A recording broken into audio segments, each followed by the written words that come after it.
नमस्कार, मैं अंजलि मिश्रा। स्वागत है आप सभी का हमारे चैनल में। लोकसभा के बाद राज्यसभा में वक्फ बिल पास होते ही अब एक्शन में योगी सरकार नजर आ रही है और इन्होंने साफ तौर पर अब डीएम को आदेश दे दिए। कहा जा रहा है कि वक्फ बोर्ड की अवैध संपत्तियों को जब्त किया जाएगा। जी हाँ, बिल्कुल सही सुना आपने। इस वक्त की ये बड़ी खबर है, जहां पर वक्फ बिल एक तरफ राज्यसभा में पास होता है तो दूसरी तरफ एक्शन मोड में योगी सरकार नजर आ रही है। उन्होंने साफ तौर पर कहा है कि वक्फ की अवैध संपत्तियों को जब्त करने का काम किया जाएगा। बता दें आपको कि जो लिस्ट आई थी उस लिस्ट में उत्तर प्रदेश में वक्फ की काफी ज्यादा संपत्ति है। मनमाने ढंग से जिस तरीके से ये सारा कुछ कर रहे थे, जिसके बाद ये फैसला लिया गया है। वक्फ संशोधन बिल संसद के दोनों सदनों में अब पास हो चुका है। इसके बाद उत्तर प्रदेश की योगी सरकार पूरे एक्शन मोड में है। सरकार ने सभी जिलों के डीएम को निर्देश दिए हैं कि वे अभियान चलाकर ऐसी वक्फ संपत्तियों की पहचान करें जो रेवेन्यू रिकॉर्ड में दर्ज नहीं है और जिन्हें नियमों को नजरअंदाज कर वक्फ घोषित किया गया है। इन संपत्तियों की पहचान करके इन्हें जब्त किया जाएगा। एक रिपोर्ट के मुताबिक यूपी में वक्फ बोर्ड की तरफ से जिन संपत्तियों का दावा किया गया है उनमें से ज्यादातर का कोई भी ऑफिशियल रिकॉर्ड मौजूद नहीं है। रेवेन्यू रिकॉर्ड के अनुसार सुन्नी वक्फ बोर्ड की केवल 2500 से ज्यादा संपत्तियां दर्ज है। वहीं शिया बोर्ड की अगर हम बात करें तो सिर्फ 430 प्रॉपर्टी ही रजिस्टर्ड है। वहीं वक्फ बोर्ड के आंकड़े कुछ और कहते हुए नजर आ रहे हैं। वक्फ के मुताबिक ये आंकड़े कई ज्यादा है। सुन्नी वक्फ बोर्ड की 1,24,355 प्रॉपर्टीज है और शिया वक्फ बोर्ड की 7,785 संपत्तियां हैं।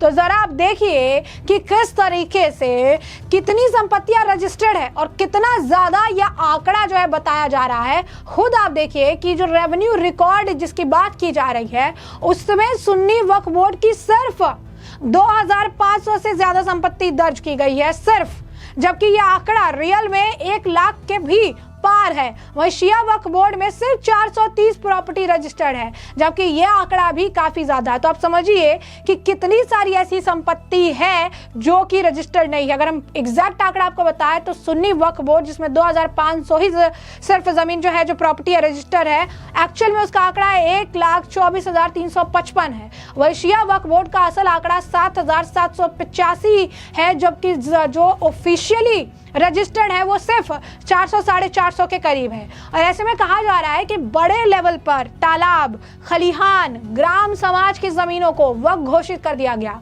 इसको सरकार की तरफ से पूरी तरह से अवैध माना गया है। अधिकारियों का कहना है कि केवल वही संपत्तियां वक्फ की मानी जाएगी जो साफ तौर पर दान की गई हो।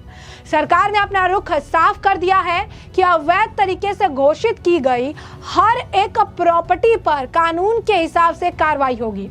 वहीं दोषियों पर भी जिम्मेदारी तय की जाएगी। तो ये बहुत बड़ी बात है। हम आपको बता रहे हैं कि इस तरीके से मुख्यमंत्री योगी आदित्यनाथ ने यह फैसला लिया है। बता दें आपको कि जब राज्यसभा में यह बिल पास हुआ उसके बाद भी उत्तर प्रदेश के मुख्यमंत्री योगी आदित्यनाथ ने बकायदा पोस्ट कर कहा था कि वक्फ संशोधन विधेयक 2025 का पारित होना वक्फ संपत्तियों से संबंधित मुद्दों को हल करने के साथ ही अवैध कब्जों और भ्रष्टाचार को खत्म करने की दिशा में एक महत्वपूर्ण कदम है। प्रधानमंत्री नरेंद्र मोदी के नेतृत्व में वक्फ संशोधन विधेयक 2025 के पारित होने पर सभी को बधाई देते हुए योगी आदित्यनाथ ने सोशल मीडिया मंच एक्स पर पोस्ट कर कहा था कि यह विधेयक वक्फ संपत्तियों के प्रबंधन से जुड़ी समस्याओं के समाधान के साथ ही वक्फ संपत्तियों को अवैध कब्जे और भ्रष्टाचार से मुक्ति दिलाने में कारगर सिद्ध होगा। तो आप समझिए कि किस तरीके से ये बहुत बड़ी बात है, बहुत बड़ा एक्शन है जो उन्होंने लेने के बाद कही। और साथ ही साथ उन्होंने आगे ये भी लिखा है कि देश की संप्रभुता को सुदृढ़ करते हुए इस लोक कल्याणकारी प्रयास हेतु प्रधानमंत्री नरेंद्र मोदी जी और केंद्रीय गृह मंत्री अमित शाह जी का कोटि आभार।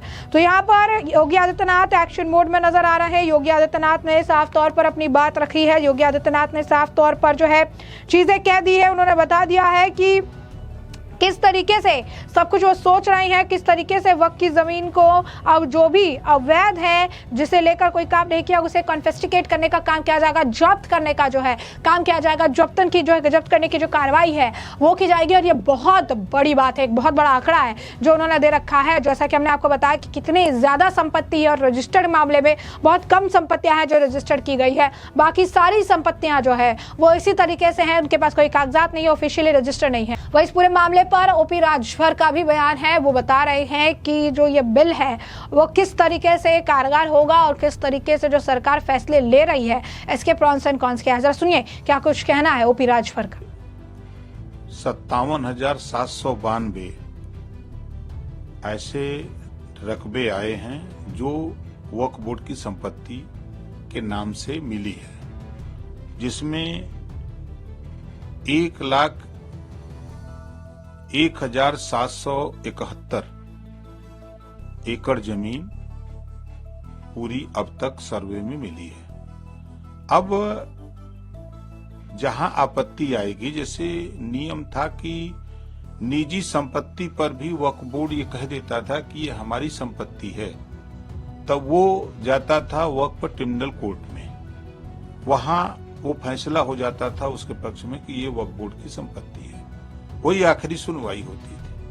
अब वो सुनवाई रेवेन्यू कोर्ट से लेकर के हाई कोर्ट, सुप्रीम कोर्ट तक जाने का अधिकार सरकार ने नए बिल में प्रस्ताव पास किया है। तो अब इससे उनका लाभ होगा। अब अगर कोई व्यक्ति कहेगा कि ये वक्फ बोर्ड की संपत्ति नहीं है, तो उनकी संपत्ति उनके नाम से है, उनको अगर दान दी गई है तो कोई कागज बना होगा या उन्होंने रजिस्ट्री कराई होगी या वक्फ बोर्ड के नाम से दर्ज है। 1359 फसली में अगर है तो उनका है, नहीं है तो जैसे अभी आपने देखा कि नाले पर ये रियल एस्टेट वालों ने बिल्डिंग बना के बेच दिया। जब जांच हुई कि तो ये तो नाला है, उसी पे लोगों ने बना दिया, तो सब ध्वस्त हो गए।